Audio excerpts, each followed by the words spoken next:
प्रायोजक है दगरू सेठ jewellers, GM road, near radio station.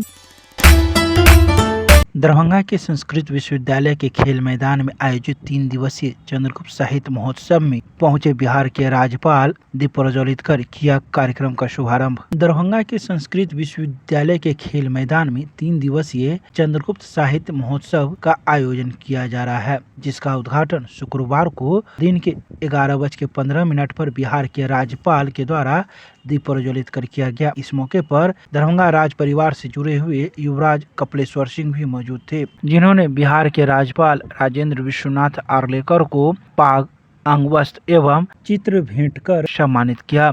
वहीं इस मौके पर कुमार कपिलेश्वर सिंह को भी पाग, अंगवस्त्र एवं चित्र स्वरूप भेंट कर सम्मानित किया गया। इसके अलावा मंचासीन सभी अतिथियों को भी सम्मानित किया गया। इस 3 दिवसीय साहित्यिक महोत्सव में कई विश्वविद्यालय के कुलपति, दरभंगा के सांसद, राज्यसभा सांसद सहित कई गणमान्य लोग मौजूद थे, जो इस 3 दिवसीय चंद्रगुप्त साहित्य महोत्सव के गवाह बने। वहीं इस मौके पर बिहार के राज्यपाल राजेंद्र विश्वनाथ आर्लेकर के द्वारा लोगों को संबोधित किया गया।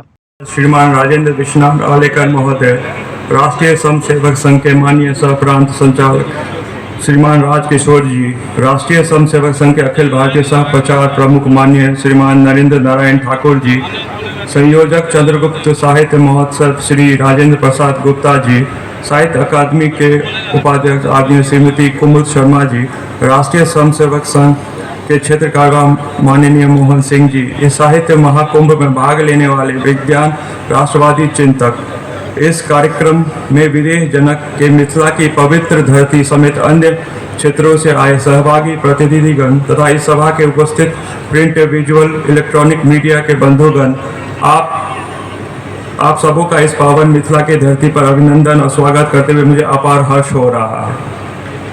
बिहार की धरती सनातन काल से ही शौर्य प्रज्ञा की 2 धाराओं का संगम रहा है। एक तरफ जहां नीतिकार चाणक्य के सानिध्य में सम्राट चंद्रगुप्त के शौर्य पताका तत्कालीन भारतवर्ष, जो कि पूर्व से वर्मा से लेकर पश्चिम अफगानिस्तान तक फहराते हुए देखे हैं, वही दूसरी तरफ मिथिला क्षेत्र में प्रज्ञा से ओतप्रोत कई चिंतन धाराएं भी प्रवाहमान रही है। इस शुक्ल यजुर्वेद के बाद स्नेही शाखा के प्रणेता याज्ञवल्क्य का नाम उल्लेखनीय है, जो भारतीय दर्शन के नव्य न्याय संप्रदाय, जो मिथिला के महान दार्शनिक गणेश उपाध्याय द्वारा 13वीं शताब्दी के प्रति वास्तव में इस दार्शनिक धारा के आवास में वाचस्पति मिश्र, उदयन आदि दार्शनिक चिंतन से भी मिलता है।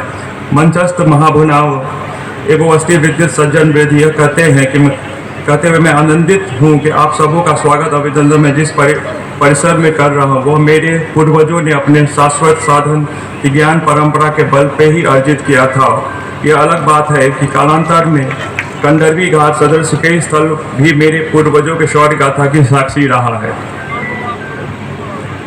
यह कहते हुए मुझे और भी प्रसन्नता हो रही है कि जिस कार्यक्रम स्थल से ही दोनों विश्वविद्यालय परिसर को मेरे पूर्वजों ने शाश्वत साधना के लिए ही आमजन को समर्पित कर दिया है।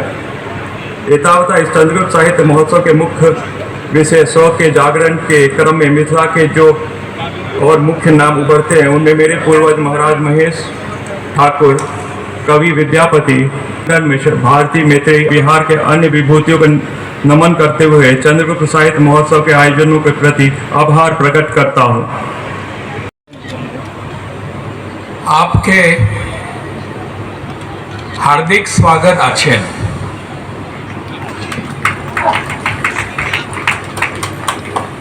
मिथिला की धरती पर आया हूँ तो थोड़ी बहुत इसका थोड़ा संपर्क होना ही चाहिए, इस मिट्टी का, इस संस्कृति का, इस परंपरा का। आज के इस चंद्रगुप्त साहित्य महोत्सव, इसके उद्घाटन समारोह में हम सभी बैठे हैं। बहुत देर से यहाँ बैठे हैं और आपका भाषण कब समाप्त होगा ऐसी आपकी मनसा भी है, तो चेहरे पर दिखाई दे रही है। इसका आदर करते हुए मैं ज़्यादा देर यहाँ खड़ा नहीं रहूँगा। आयोजकों ने बहुत ही अच्छा कार्यक्रम किया और मेरे भाषण के पूर्व उन्होंने एक सांस्कृतिक कार्यक्रम भी रखा ताकि आप ताजा तवाना हो जाए मेरा भाषण सुनने के लिए। चंद्रगुप्त साहित्य महोत्सव का कार्य आयोजन गत वर्ष से हो रहा है और मेरा सौभाग्य रहा कि गत वर्ष के प्रारंभिक कार्यक्रम में मैं उपस्थित था जो पटना में हुआ था।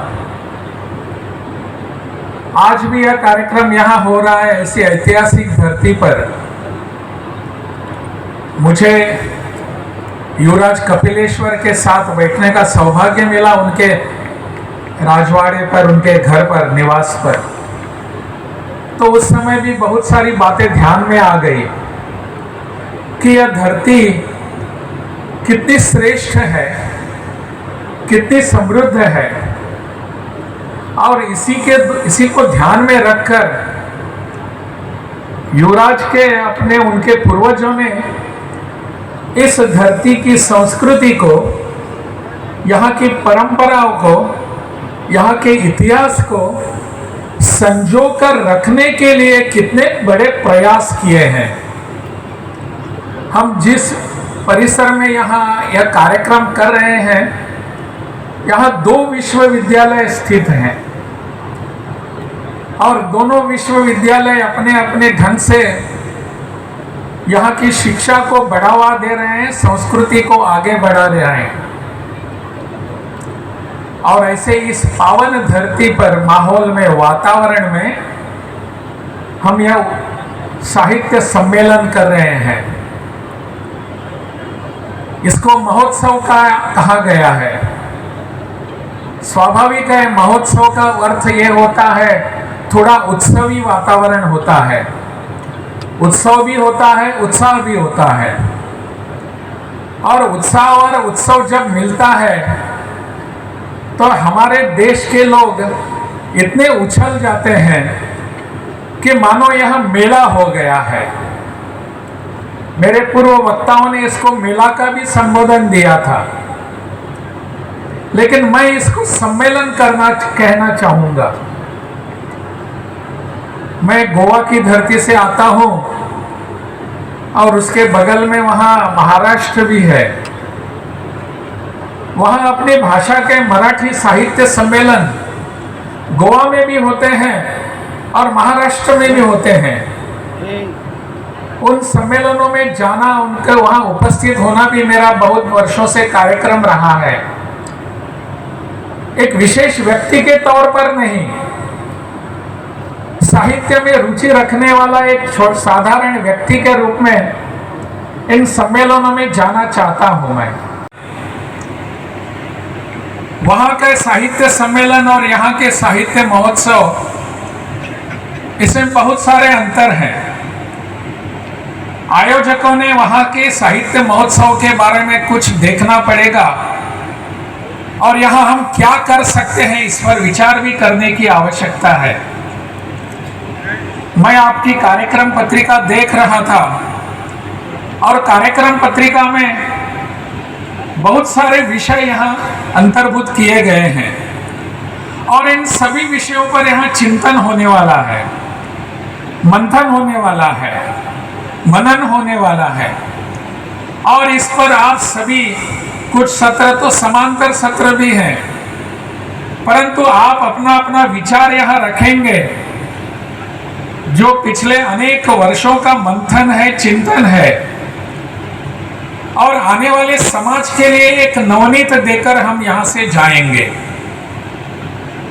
यही भावना मैंने पिछले गत वर्ष के सम्मेलन में व्यक्त की थी कि इसका नवनीत सबके सामने आना चाहिए। मुझे पता नहीं वो नवनीत कहाँ गया, परंतु इस बार भी मैं अपेक्षा कर रहा हूं कि जो चिंतन मनन मंथन होने वाला है अनेक विषयों को लेकर, उसका एक पुस्तक रूप में, स्मारिका के रूप में सबके सामने आने की आवश्यकता है। तब जाकर कोई ना कोई इस पर चिंतन करेगा, देखेगा। मुझ जैसे एक साधारण व्यक्ति भी उसको कभी भी उस पुस्तक के पन्ने इधर उधर करेगा तो पता चलेगा कि हमको आने वाले समय में क्या करने हैं। देश भर में ऐसे बहुत सारे सम्मेलन होते हैं, उत्सव होते हैं। बहुत चर्चा जानबूझकर की जाती है। वो एक सम्मेलन होता है जयपुर फेस्टिवल। जयपुर फेस्टिवल की बहुत चर्चा होती है। आप में से आप सभी विद्वत जन हैं, साहित्यिक हैं। आप जानते होंगे कि जयपुर फेस्टिवल का क्या अपना उसका तजुर्बा है, उसका क्या स्तर है। जयपुर फेस्टिवल बिल्कुल अलग विचारधारा के लोगों के लिए प्रसिद्ध है और वहां जाकर उस फेस्टिवल को लिटरेरी फेस्टिवल कहते हैं, जयपुर लिटरेरी फेस्टिवल। वहां जाकर किस विचारधारा को सामने लाने का प्रयास होता है आप सब जानते होंगे। अनेक बार भारत विरोधी विचारधारा वहां आती है और ऐसे फेस्टिवल केवल एक जयपुर होता है ऐसा नहीं, हिमाचल प्रदेश में भी एक ऐसा फेस्टिवल होता है जो सोलन के आसपास होता है। वो ऐसे ही लोगों का फेस्टिवल होता है, नाम उसको लिटरेरी फेस्टिवल दिया जाता है, परंतु भारत विरोधी विचारों का वहां पनपना यह उनका स्वाभाविक कार्यक्रम होता है। इस पर चर्चा करना और लोगों के सामने हम भारत की अपनी संस्कृति मानव विरोधी कैसी है इसको आगे लाने का प्रयास होता है।